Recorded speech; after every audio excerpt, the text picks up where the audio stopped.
महात्मा गौतम बुद्ध के जीवन चरित्र से हम बहुत सीख सकते हैं, अपनी ज़िंदगी जो है श्रेष्ठ बना सकते हैं। महात्मा गौतम बुद्ध, इनका जीवन चरित्र आज फिर से पढ़ा मैं। बौद्ध धर्म का तत्वज्ञान क्या है वो भी फिर से पढ़ा। गौतम बुद्ध के जीवन चरित्र से ऐसे कई प्रसंग हैं जिससे हमें नई राह ज़िंदगी की मिल सकती है। कई जो लोग गलत राह पे चल रहे हैं वो अच्छी राह पर आ सकते हैं। इनके लिए यह कहानी मैं आपको बताना चाहता हूँ। हुआ ऐसा कि अगला प्रवचन देने के लिए किसी जंगल से महात्मा गौतम बुद्ध जो है आगे जा रहे हैं, चल रहे हैं। अचानक वहाँ पे कोई आता है, डकैती आता है, जिसे मराठी में दरोडेखोर बोलते हैं। हाथ में कुल्हाड़ी है, उनको मारना चाहता है, धमकाता है, तुम्हारे पास जो भी है मुझे चाहिए, दे दो, ऐसा बोलता है। गौतम बुद्ध डरते नहीं, हंसते हैं और बोलते हैं, मुझे क्यों मारना चाहते हैं आप?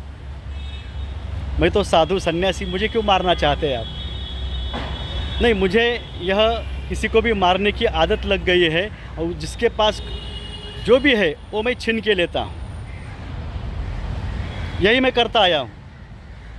तो महात्मा गौतम बुद्ध उसे बोले, कोई बात नहीं है, तुम जो भी गुनाह करते हैं या जो भी तुम करते हो किसके लिए करते हैं? वो बोला कि परिवार के लिए मैं करता हूँ, उनकी ज़िंदगी जो है चलनी चाहिए, पेट भरना चाहिए, इसके लिए मैं करता हूँ। तो जाकर आओ, उन्हें पूछो कि तुमने जो भी गुनाह किए हैं, पाप किया है, गलत तरीके से यह कमाया है, क्या वो तुम्हारे पाप के, तुम्हारे गुनाहों के हिस्सेदार है? जाके पूछ के आओ। वो गया, वहाँ पे गया, परिवार के लोगों से बोला कि मैं जो करता आया हूँ तुम्हारे लिए करता आया, ये सभी गुनाह करते आया, पाप किए, डकैती की, कई लोगों को मैंने मार दिया है। क्या तुम सभी इसमें तुम हिस्सेदार हो? इस पाप के जो है तुम भागीदार हो?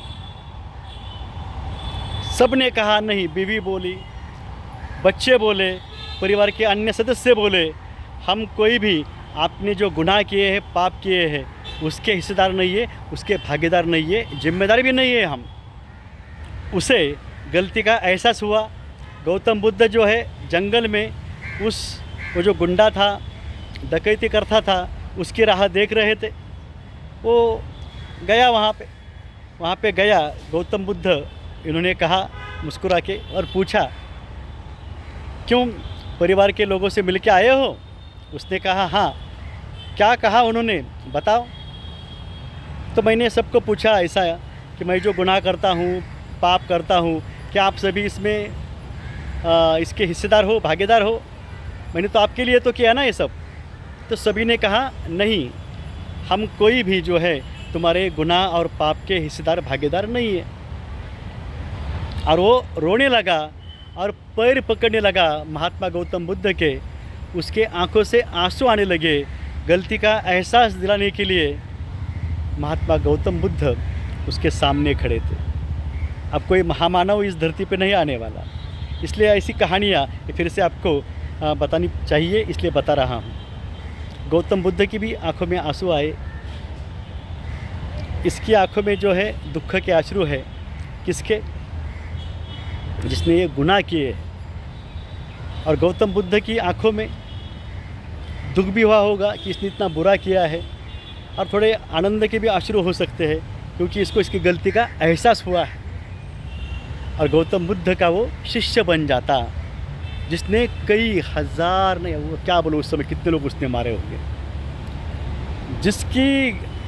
जिसके गले में माला थी, फूलों की नहीं ना और किसी की, वो माला थी उंगलियों की माला। मराठी में उसे अंगुली माल बोलते हैं या उंगली माल। यानी किसको मार दिया तो उसकी याद रखने के लिए उसकी उंगली काटना और उस माला में वो रखने का। ऐसा खूंखार गुनाहगार वो अच्छा इंसान बन सकता है, और बन गया। वो अंगुली माल उनका शिष्य बन गया। इसके आगे की कहानी मैं आपको बताता हूँ। इसके बाद क्या हुआ, ये लेसन मैंने बच्चों को पढ़ाया है। मैं अध्यापक हूँ, मराठी पढ़ाता हूँ, कई सब्जेक्ट मैंने पढ़ाए हैं। तो सिद्धार्थ बुद्ध हो गए, मराठी में था, ये भी था, और ये अंगुलीमाल की भी कहानी थी। तो क्या है उसमें?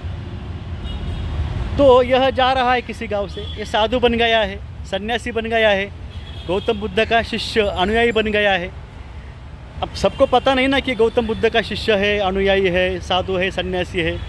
किसी गांव से जा रहा है तो वहाँ किसी ने देख लिया है उसको, और ये तो अंगुलीमाल है जिसने कई लोगों को मार दिया है, हमारे रिश्तेदार को मार दिया है इसने, और साधु बन गया है, सन्यासी बन गया है।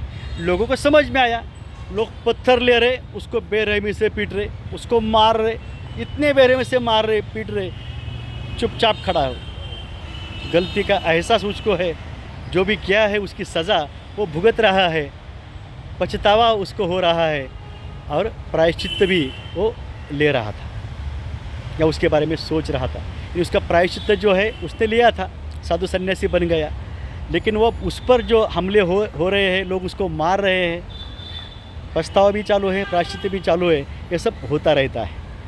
समय मिलता है हर किसी को। अंगुलीमाल जो डकैती करता था, गुंडा, कई अनगिनत लोगों को जिसने मारा था, साधु सन्यासी जो गौतम बुद्ध के संपर्क में आने से, उनके सानिध्य में, उनके साथ में श्रेष्ठ सन्यासी साधु बन गया, श्रेष्ठ शिष्य बन गया, वो सह रहा है। लोग पत्थर पे पत्थर फेंक रहे हैं, लहूलुहान हो जाता है और खड़ा रह जाता है और झुक कर लोगों को माफ़ी मांगता है।